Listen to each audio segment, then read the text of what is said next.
Morning friends, আজকে ঘরের থেকে ব্লগটা স্টার্ট করছি। এখন বাজে 8টা। ঘরদোর আজকে আর রান্নাঘরে এখন যায়নি। ঘরদোরে বিছানা মাদুরে সব আজকে চাদর ফাদর সব চেঞ্জ করব। বালিশের ওয়ার টোয়ারগুলো ছাড়াচ্ছিলাম, এরপর নতুন ওয়ারগুলো পরাবো। নতুন মানে কাঁচা ওয়ার পরাবো। আর মেয়ে আজকে সকাল সকাল পড়তে যাবে, ওই জন্য ও আবার দুধ পাউরুটি খেয়ে যাবে বললো। আমি ঠিক আছে। আর সম্রাট বেরিয়ে গেছে। যাই হোক, হ্যাঁ, দুধ পাউরুটি এনে রেখে দিয়েছি, বুঝলি। পেট ভর্তি বললে হবে না, তুই ফিরবি অনেক বেলায়। খাওয়া নিয়ে রোজ অশান্তি। ও কিচ্ছু খেতে চাইবে না এই স্যারের বাড়িতে পড়তে যাওয়ার সময়। সকালবেলা বাপ বেটি দুজনেই দাঁতে কিছু কাটতে চায় না, খুব মুশকিল। যাই হোক, দাঁড়াও, খাওয়া দাওয়াটা রেডি করে দিই, নাহলে না খেয়েই চলে যাবে বদমাসটা। ঠিক আছে, টাটা, আসছি। আর এই দেখো, ঘরদোর সব কমপ্লিট করে ফেলেছি। একবারে চাদর চেঞ্জ করে বালিশের ওয়ার সব চেঞ্জ করে দিয়েছি, নিয়ে ঘরদোর একবারে পরিষ্কার করে গুছিয়ে নিয়েছি। এইটা একটা বড় কাজ থাকে তো, মোটামুটি হয়ে গেছে। যাকে চান কমপ্লিট, পুজো কমপ্লিট হয়নি গো। এই জাস্ট চান করে বেরিয়েছি, এরপর পুজোটা করে নেবো। পুজোটা করে নেওয়ার পর উপরে যাব। সম্রাট আজকে আলু চচ্চড়ি হয়ে গেছিলো, আলু চচ্চড়ি মুড়ি খেয়ে চলে গেছে, তাই পাঁচোয়া, নাহলে রুটি করতে গেলে দেরি হয়ে যেত। আর মেয়ে তো পাউরুটি, দুধ পাউরুটি খেয়ে গেছে, জবরদস্তি করে খাইয়েছি। খাবি না মানে? হ্যাঁ, রোজ খাবো না, রোজ খাবো না বলো তো হয়? এত বড় মেয়ে হয়ে গেছে, খাওয়া দাওয়া একবারে একদম অল্প, পাখির আহার যাকে বলে। হ্যাঁ, এইটা আমার মতো পেয়েছে, অল্প অল্প খাওয়া। যাই হোক, পুজোটা করে নিই, করে নিয়ে ওপরে যাব। ওপরে গিয়ে কি করছি না করছি তারপর দেখি রান্নাবান্নার আবার কী করা যায়। মাছ তো হবেই, ভেবে রেখেছি মাছ ভাজা করে দেবো জানো। তাহলে দুপুরবেলা গরম গরম মাছ ভাজা হয়ে গেলে, একটু ডাল আলু ভাতে হয়ে গেলেই হয়ে যাবে মোটামুটি আজকে। আবার কালকে তো আবার নিরামিষ আমাদের, কালকে ইতু বসবে। আমাকে একবার বেরোতে হবে, জিনিসপত্র কিনে নিয়ে আসতে হবে। ইতুর সব জিনিসপত্র সব কিনে নিয়ে আসতে হবে। কাল কার্তিক পুজো। আর ইতু আমাদের এখানে তো কার্তিক পুজোর ভাসানে তো মানে দেখার মতো ভাসানো হয়। এবার তো জগদ্ধাত্রী পুজো আগে শেষ হয়ে গেছে, জগদ্ধাত্রী পুজোর সমস্ত লাইট ফাইটগুলো কার্তিক ঠাকুর পেয়ে যাবে। এবার ভালো প্রসেশন হবে, দেখা যাক তোমাদের দেখাতে পারি কি না। যদি শরীর ঠিক থাকে তাহলে যাবো। যাবো মানে আমাদের গলির মুখটা দাঁড়ালেই দেখা যায়, কিছুই নয়। 2 পা হেঁটে শুধু গলির মুখটায় যেতে হয়, তাহলেই ওখান দিয়েই সব মানে ঠাকুর ভাসান যায়। ব্যাস, ওখানটা দাঁড়ালেই হয়ে যায়। প্রত্যেক বছরই একটু সময়ের জন্য যাই, কিন্তু জানি না এবারে শরীর কেমন থাকে, দেখি তারপর যাবো। যাই, পুজোটাকে করে নিই, করে নিয়ে একটু চা খাবো। চা খেয়ে তারপর আবার ওপরের কাজে হাত দেবো। আজকে একটু দেরি হয়ে যাবে জল খাবারে, কী করা যাবে। আসলে বালিশের ওয়ার টোয়ারগুলো সব খুলে চেঞ্জ করে না কোনো একটু সাবান জলে ভিজিয়ে না রাখলে না নোংরাটা ছাড়তে চায় না গো। ঠিক আছে, করে আসি। রান্না কমপ্লিট। এই দেখো, ভাত আছে, আর এখানে একটুখানি উচ্ছে ভেজেছিলাম, যেটা আমি জলখাবারে রুটি দিয়ে নিজেই খেয়ে ফেলেছি। আর এই দেখো, মুসুরির ডাল আছে, পেঁয়াজ দেওয়া। আর এখানে একটু আলু সেদ্ধ করে রাখা রয়েছে, এটা মাখা হয়নি গো, মাখবো দুপুরে মাখবো। আর এখানে হয়েছে পেঁয়াজ পোস্ত, শুধু পেঁয়াজ দিয়ে পোস্ত হয়েছে আজকে। আর একটু মাছ ভেজে নেবো দুপুরবেলায়, তাহলে হয়ে যাবে আজকে। এটাই হচ্ছে আমাদের আজকের দুপুরের মেনু। আর এধারে একটু সবজি কেটে রাখলাম রাতের জন্য। হ্যাঁ, মেয়ে না ডিমও খাচ্ছে না গো, খুব জ্বালা হয়েছে ওকে নিয়ে। ওই জন্য ওর জন্য একটা ভাজি করব, ওই জন্য কেটে রেখে দিয়েছি। আর আমাদের ডিম করে নেব। আর আমার রান্নাঘর পুরো পরিষ্কার হয়ে গেছে, একবারে একদম সাবান টাবান দিয়ে পরিষ্কার করে দিয়েছি। আজকে কাজ অনেকটা গুছিয়ে ফেলেছি। এবার যাব নিচে। জামা কাপড়ও সব কাচা হয়ে গেছে আজকে। চাদর টাদর যা ছিল বালিশের ওয়ার সব কেচে দিয়েছি। যাকে এবার নিচে যাব। নিচে গিয়ে আবার মেয়ের জন্য ওয়েট করি। মেয়ে তো এখনও ফেরেনি, এখন তো 11টা বাজে। 9টা থেকে পড়াবে বলেছিলেন স্যার, কিন্তু দেরি করে শুরু করেছেন মনে হয়। আর ও আসুক, ও এসে আবার কী খায় দেখি। সেই তো একটুখানি খেয়ে গেছে কিছু, দেখি। নাহলে ও তো মাঝে মাঝে একটু খাবার কিনে নিয়ে চলে আসে, কেক টেক যা হোক খেয়ে নেয়, নিয়ে আবার দুপুরবেলায় তাড়াতাড়ি ভাত খেয়ে নেয়। দেখি কী করি। আর সম্রাট তো এখনও বললো যে আমার কাজ আছে, ফিরতে দেরি হবে, দেখা যাক।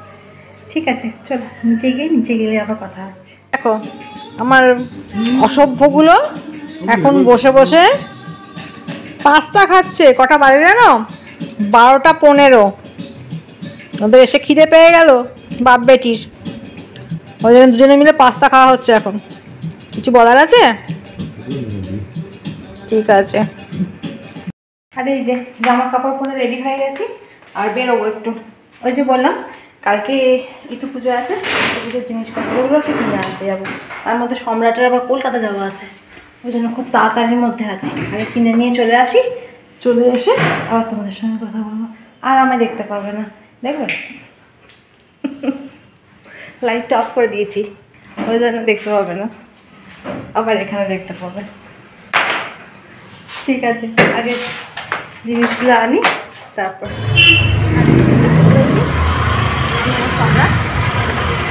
করে যাচ্ছি, তারপর দোকানে যাই, তারপর কথা বলছি। ওরা কিনতে দাঁড়িয়েছেন, ওরা হাসছেন আমাদের তাকিয়ে, সরা আমাদের তাকিয়ে আবার হাসছেন উনি, একটু একটু মিচকি মিচকি হাসছেন। উনি জানেন না আমি কি কমেন্ট্রি করছি এখানে, উকি ঝুঁকি মারছেন। সরা রেডি হচ্ছে ভেতরে, বাজারে এসছি।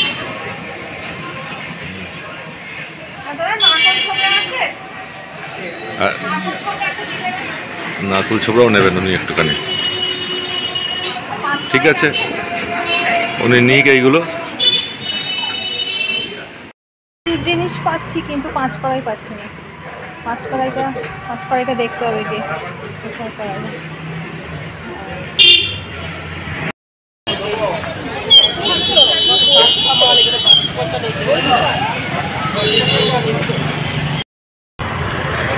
দেখো কত কার্তিক ঠাকুর।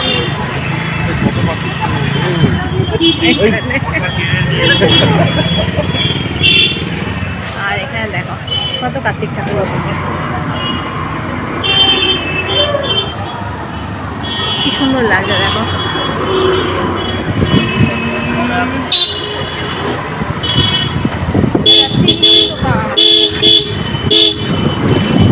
এধার থেকে মিষ্টির দোকান কোথায় যাবো? বুবলি কেকটা নেবো, মিষ্টির দোকান থেকে কিছু কিনে নেবো। ও কেক খাবে বললো, তোমার দেরি হয়ে যাবে, তুমি যাবে। বেশি ভিড় থাকলে ঢুকবো না, বেশি ভিড় থাকে তাড়াবো না, রাস্তাঘাট ফাঁকা। এখানে শুক্রবার তো,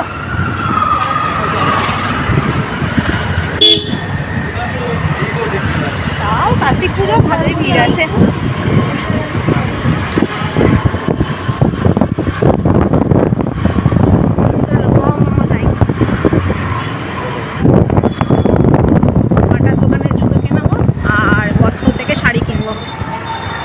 এখান থেকে ব্যাগ কিনে নিই, এখান থেকে আমরা এখানে ফাস্টফুড সেন্টার আছে, এখান থেকে যদি কেক বলছি আমার মাথায় কেকই ঘুরছে।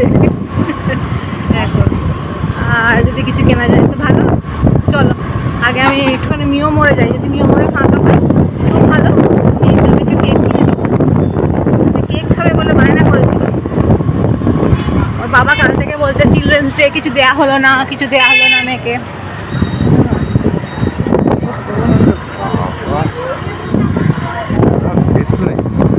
ঠিক আছে দেখো হরির মোড়ে সবুজ লাইটে তোমাদের দেখালাম, সাইড লাইটগুলো অনেকদিন আগেই বন্ধ হয়ে গেছে। আকাশের সুন্দর চাঁদ উঠেছে, পূর্ণিমা আছে নাকি?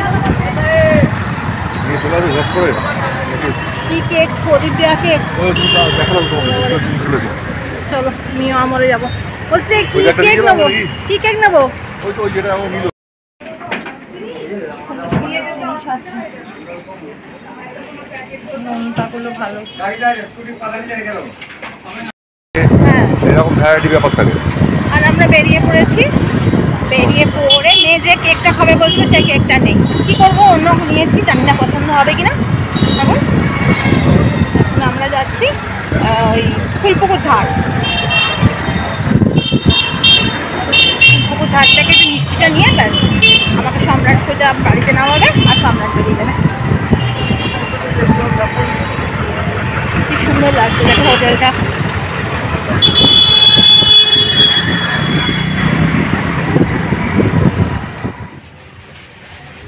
জিনিসপত্র কেনা হয়ে গেছে, এবার যাচ্ছি সোজা বাড়ি। কেনা হয়ে গেছে, বাড়ি থেকে সুটকেসটা নেবো, সুটকেসটা নিয়ে গাড়ি গ্যারেজ থেকে বার করবো, বার করে সোজা NH-34 ধরবো, একদম সোজা শিলিগুড়ি হয়ে দার্জিলিং হয়ে গ্যাংটক হয়ে একদম। না বাবা এখন আর বেড়াতে যাওয়া নেই, মেয়ের পরীক্ষা আছে সামনে, এবারে ফার্স্ট রিসর্ট আর বেড়াতে যাওয়া আছে। ঠিক আছে আগে বাড়ি যাই, বাড়িতে গিয়ে আবার তোমার সাথে কথা বলছি। এসেছি হাত মুখ ধুয়ে নিয়ে, হ্যাঁ পরিষ্কার হয়ে গেছি, নিয়ে রান্নাঘরে চলে এসেছি। হ্যাঁ আর এই দেখো না আমি কিরকম মানে মাথাতেও কিছু ধরে রাখতে পারি না। মেয়ে বললো পেস্ট্রি খাবো, আমি নিয়ে এলাম মাফিন্স। হ্যাঁ পেস্ট্রি বললো, নিয়ে এলাম মাফিন্স। আর এই দেখো মানি বাপির জন্য দুটো ভেজ প্যাটিস নিয়ে এসেছি, ওরা তো চিকেন খায় না। আর আমাদের জন্য একটু ওই কী বললো চিকেন ক্রিমি রোল, এটা নিয়ে এসেছি। এটাও মেয়ে বোধহয় মানে আজকে পড়তে থেকে আসবার সময় খেয়েছে গো, মনটা খারাপ হয়ে গেল আমার। আর কী করবো, যাকে এগুলো নিয়ে এসেছি। আর এখানে মিষ্টিপত্র সব ব্যাগে আছে, এখনও গোছানো হয়নি। ঠিক আছে এই কাজগুলো করে নিই তারপরে আসছি। যে চলে এসেছি নিচে, একটু বসে নিই, হাঁপিয়ে গেছি, পরপর কাজগুলো করছি তো। ঠাকুরদের সব জিনিসপত্রগুলো এক জায়গায় রাখলাম, ওদের সব জলখাবারের জিনিস নামালাম। আজকে মানিবাপিকে মুড়ি দেবো না, রোজ তো মুড়ি খায়, তা আজকে ভাবলাম একটুখানি নিয়ে আসি, ওদের ভেজ প্যাটিস নিয়ে আসি। যখন মেয়ের মাফিন্সটা কিনতেই গেছি তখন নিয়ে চলে আসি। দোকানে যা ভিড়, তাড়াতাড়ি বলুন ঝট করে না বললে ওরা কী নেবেন করে যাচ্ছে, মাথাতেই আসে না। আর এত নাম মনে থাকে বলতে, এই ঢ্যাক, এত কিছু মনে থাকে না বাবা। এইসব মেয়েদের এইসব মানে বায়না, কী করবো আর। ও বেচারা একটা জিনিস খেতে চাইলো আর আমি আরেক জিনিস নিয়ে এসে হাজির করলাম আজকে। যাই হোক সম্রাট তো বেরিয়ে গেছে, ও পৌঁছলে তবে। হ্যাঁ কারণ যে শুনলাম নাকি রাস্তায় খুব জ্যাম, ওর রাস্তায় আজকে অনেক রাত্রির হয়ে যাবে। খেয়ে তো যায়নি, এত তাড়াতাড়ি খাওয়া যায় এখন, সবাই বলে 6:30 এসে খাবে। তাই ভাবলাম রুটিটা একটু দেরি করে করবো আজকে, তাহলে একটু গরম থাকবে, আর ফিরতে করতে অনেক রাত্রির হবে ওর। আর দেখি একটু ডিম যা হোক করে নেবো। মেয়ে তো আবার ডিম খাবে না, ওর জন্য তো সকালেই আমি ভাজির তরকারি কেটে রেখেছি, ওটাকে ভাজি করে দেবো। ঠিক আছে তারপর দেখি কি করা যায়, তারপর তোমাদের সঙ্গে আবার শেয়ার করতে আসছি। এই দেখো রান্নাঘরে অনেকক্ষণ চলে এসেছি, হয়ে গেছে রুটি, ব্যাস আমার ক্যাসারোল গেল আটকে। উফ এটা এমন শক্ত হয়ে যায় না, তারাও এই যে হয়ে গেছে রুটি, গরম গরম রুটি। আর এখানে করেছি ডিমের কষা, আমাদের 4 জনকার মতো গো। আর এখানে মেয়ের ভাজি বসিয়েছি, কপিটা ভাজছি, কপিটা ভাজা হচ্ছে। এখানে পনির আছে আর এখানে সব সবজিগুলো আছে। আর এখানে একটু কাজু কিশমিশ নিয়ে নিয়েছি, এটা দিয়ে আজকে এটা বেশ ভাজির তরকারির মতো করলে খুব ভালো লাগে খেতে। এটাই আজকে আমাদের রাতে মেনু। ঠিক আছে তাহলে খানিকক্ষণ পরে আসি। রান্নাবান্না কাজ কমপ্লিট, চলে এসছে নিচে, আর একটু রেস্ট নিচ্ছি এখন। গল্পের বইটা শেষ হয়ে গেলে খুব মন খারাপ হয়ে গেছে গো, এখন ভালো লাগে না।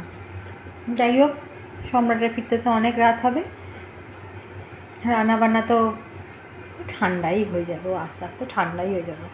এখন সবে 8টা বাজে, জল খাওয়া হয়ে গেছে সবাইকার, এরপর চা করব, চা খাওয়া হবে। তো যাই হোক আজকের ব্লগটা বেশি বড় করছি না, কালকে তোমাদের সঙ্গে আবার দেখা হচ্ছে সুন্দর একটা ছোট্ট ব্লগ নিয়ে। আজকের মতো অ্যান্ড সুইট ড্রিম।